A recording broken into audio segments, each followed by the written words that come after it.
नमस्कार, स्वागत आहे तुमचं आजच्या या व्लॉगमध्ये. गावी अशी निवांत सकाळ म्हणजे खूप भारी वाटतं. बरं, ही निवांत सकाळ ही फक्त माझ्यासाठी आहे, कारण का मी सुट्टीला गेलेली आहे. बाकीच्यांना मात्र त्यांची धावपळ सुरू आहे. तर मामी इथे छान असं अंगण सारवत आहेत आणि त्यानंतर बाकीची सगळ्यांची कामं सुरू आहेत. तर जसं गायांच्या धारा वगैरे काढणं, सकाळची जी कामं आहेत ते सगळं पटपट चालू आहे. तर इथे बघा, स्वरूपला आहे ना राहुल मामाबरोबर असं धारा काढायला फार आवडतं. तर मी आधीचंच ब्लॉग मी इथे कंटिन्यू करते की जिथे बघा स्वरूप आणि स्वरूपचे पप्पा माझ्या सासरी म्हणजे वांगीला गेले होते आणि ते आल्यानंतर जेवण वगैरे करून आम्ही दुपारी कुठे फिरायला गेलो होतो हे मी तुम्हाला लास्ट ब्लॉगमध्ये सांगितलं होतं. तर हे बघा, आता आम्ही सगळे मिळून चाललेलो आहे अकलूजमध्ये अकलाई मंदिरात. तर अकलूजचं हे नाव हे अकलाई देवीवरूनच आहे बरं का. तर हे बघा, सगळ्यांनी छान असं मस्तपैकी आवरलेलं आहे. गुलाबाची फुलं तोडून आणली होती मम्मीने, माझ्या डोक्यात लावली, श्रीषाच्या डोक्यात, आणि सगळ्यांनी अशी फुलं घेतली आणि आम्ही रेडी झालो की चला आता जायचं आहे म्हणून आपल्याला.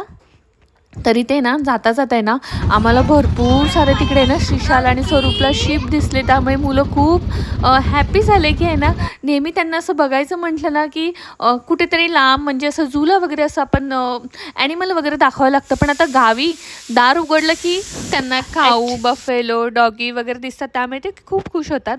तर आम्ही इथे पोचलेलो आहे अकलाई मंदिरात. तर इथे मला आहे ना बरंच असं रिसर्च करून आहे ना मला छोटीशी अशी कथा सांगायची आहे की ह्या मंदिराबद्दल. तर इथे बघा, सुरुवातीला आम्ही आहे ना इथे ओटीचं वगैरे सामान घेतलं आजी आणि मम्मीने. त्यानंतर बघा इथे आहे ना पाय धुतले आणि मग आतमध्ये गेलो. खरं तर मला ना हे खूप आवडतं की म्हणजे बऱ्याच मंदिरामध्ये आहे ना अशी पद्धत वगैरे असते की आपण बाहेर एंट्री करण्याआधी आहे ना असे पाय धुवायचे आणि मगच आतमध्ये एंट्री. तर अकलाई मंदिर आहे ना हे नीरा नदीच्या बाजूला आहे. तर ह्याची कथा अशी आहे की नीरा नदीच्या म्हणजे नीरा नदीला ज्यावेळी पूर आला होता त्यावेळी आईसाहेबांचं शाळुंक तिथं वाहत आलं होतं आणि त्यावेळी एका गुराख्याला असं निदर्शनास आलं की तिथे एक गाई आहे आणि गाईच्या स्नानातून दुधाचा वर्षाव होत आहे. त्यावेळी त्याने त्या गुराख्याने त्या गाईला बाहेर काढलं आणि त्यानंतर ग्रामस्थांना बराच वेळेला त्याचा भास झाला. मग त्यांनी तिथे देवी आहे म्हणून आईसाहेबांची तिथे स्थापना केली. आणि हे बघा, कुठल्याही देवीच्या मंदिरात महाराष्ट्रात नंदी नाही आहे, पण अकलाई देवीच्या मंदिरात नंदी आहे. कारण का, त्याचं असं कारण आहे की भगवान शिव ज्यावेळी स्मशानात जात होते तेव्हा त्यांना वाहन घेऊन जात होते ते नंदी, पण अकलाई देवी ह्यांना त्या नंदीचा मोह झाला, त्यामुळे त्यांनी त्यांचं वाहन देवीला दिलं. तर अशी एक छोटीशी कथा मला आहे ना बराच रिसर्च नंतर भेटली आहे. तर नक्की तुम्हाला आहे ना ही कथा आवडेल, म्हणजे देवीची स्थापना कशी झाली आहे. तर इथे बघा, त्यानंतर आम्ही मंदिरात गेलो आणि मंदिर आहे ना खूप छान आहे. मी लहानपणी गेली होती मंदिरात, पण त्यावेळी आहे ना ते जुनं मंदिर होतं. आणि हे बघा, दर्शन झालं आणि स्वरूपला लगेचच आहे ना कसं मुलांना समजतं तेच कळत नाही की इथे ना प्ले एरिया पण आहे. तर इथे बघा लगेचच गेला तो आणि त्याचे जे आवडते गेम आहेत ना सगळे सीसॉ म्हणजे स्लाईड वगैरे सगळे गेम खेळायला घेतले त्याने. आणि त्यानंतर मग आम्ही पण त्याच्या मागे मागे गेलो.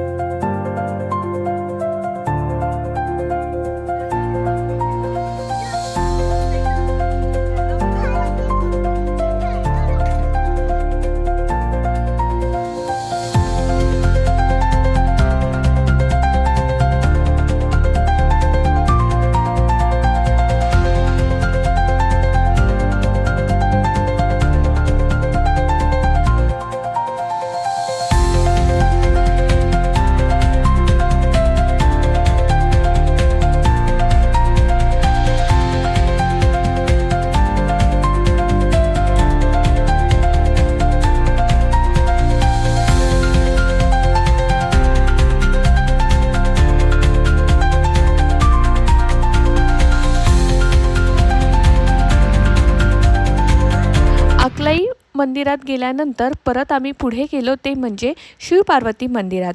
अकलूजपासून 2 किलोमीटर पुढे मंदिर हे आहे. तर सुरुवातीला महाराजांचे छान दर्शन झाले आणि त्यानंतर आम्ही मग मंदिरात गेलो. तर हे असं मोठं भव्य दिव्य असं प्रवेशद्वार आहे आणि मंदिर देखील खूप छान आहे. तर इथे ना स्वरूप आहे ना थोडा कंटाळा होता आणि कसं दुपारचा टाईम झाला होता, 3-4 जरा झोपेचा टायमिंग झाला होता त्याचा, त्यामुळे तो पप्पांना सांगत होता की पप्पा माझे खूप पाय दुखायला लागलेत, तुम्ही मला उचलून घ्या आणि या उलट शिशाला उचलून घेतलं तर शिशाचं असं म्हणणं होतं की मला खाली सोडा.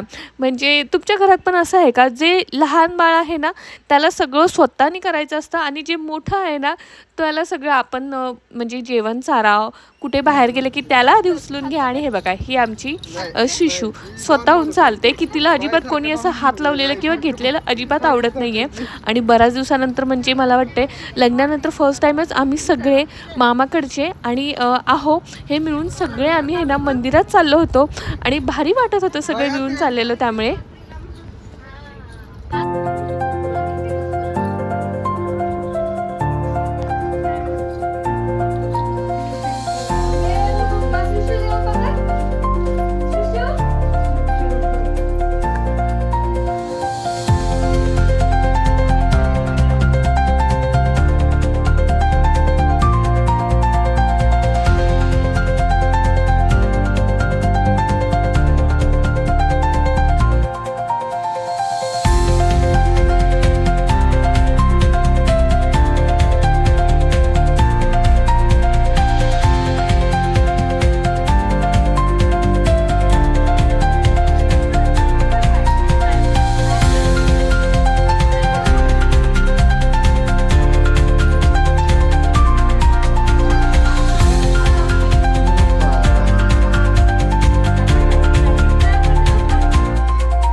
मंदिरात दर्शन झाले छान आणि त्यानंतर म्हटलं चला आपण आहे ना तिघींनी छान असे सेम ड्रेस घातलेत. मग एक छोटंसं आम्हाला व्हिडिओ काढायचा होता, पण जिथे असं आमच्या स्वरूपसारखं छोटंसं कार्टून असेल ना तर मग माझी कुठलेच व्हिडिओ तो बनवून देत नाही. हे बघा लगेच मध्ये आला.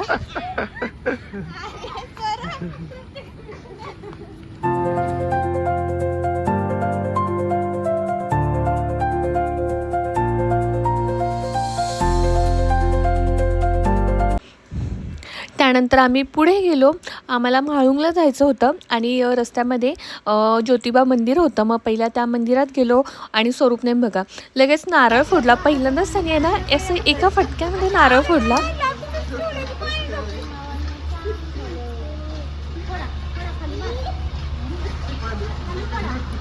लागेल हाताला. अरे वा.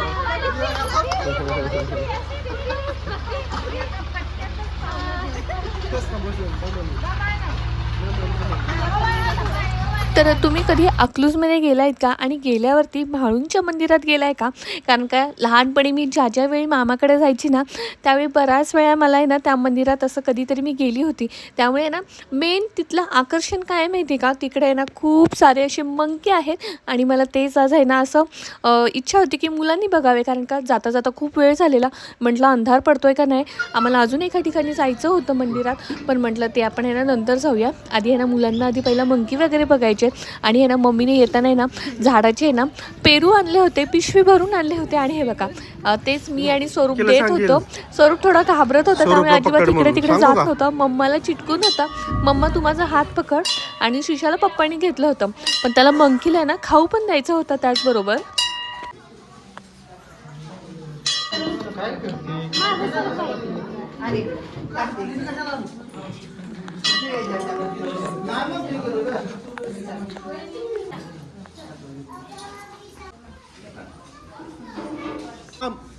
दादू मंकी यायला. अरे बापरे, इथं बघा कसं चढून बसलाय. कुठे हा ना, कोणी काय आणलं की खायला गेलं.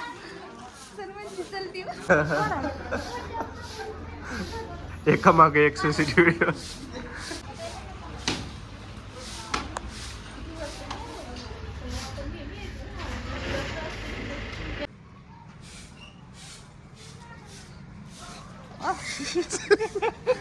चला आता चला, बस झाला.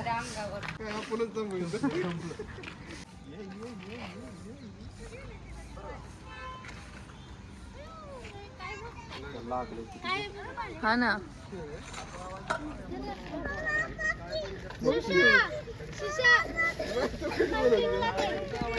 मम्मी इकडे. ए मम्मी. आई मम्मी.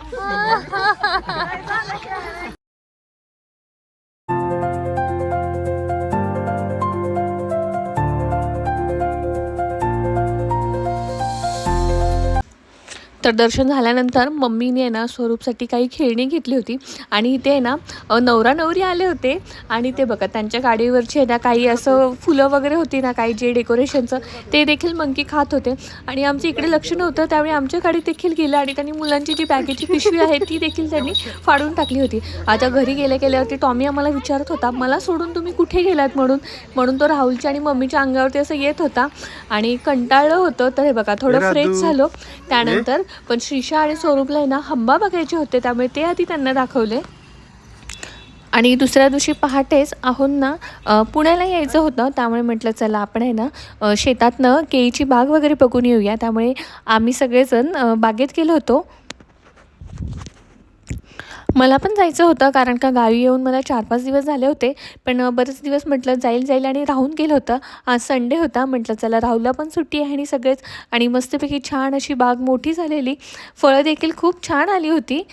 तर त्यानंतर घरी आलो स्वयंपाक रेडीच केला होता मामीने आणि मग सगळ्यांनी मिळून एकत्र छान असं जेवण केलं आणि हे बघा मस्त जेवण वगैरे झाल्यानंतर आम्ही मस्तपैकी गप्पा गोष्टी वगैरे मारल्या आणि त्यानंतर पुढे काय केलं जे घरातले जे अल्बम वगैरे होते ना म्हटलं ते आणा मग ते आम्हाला फोटो बघितले. मग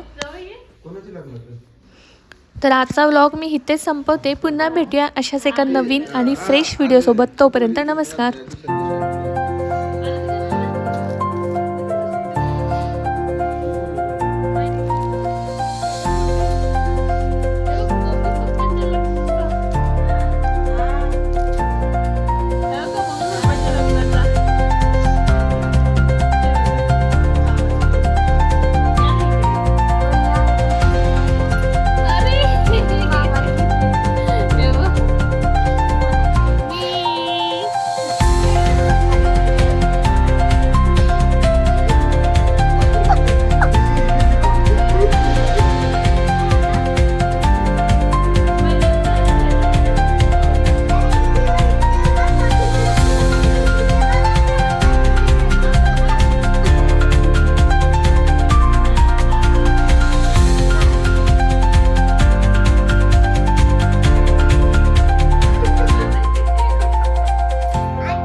Bye bye bye.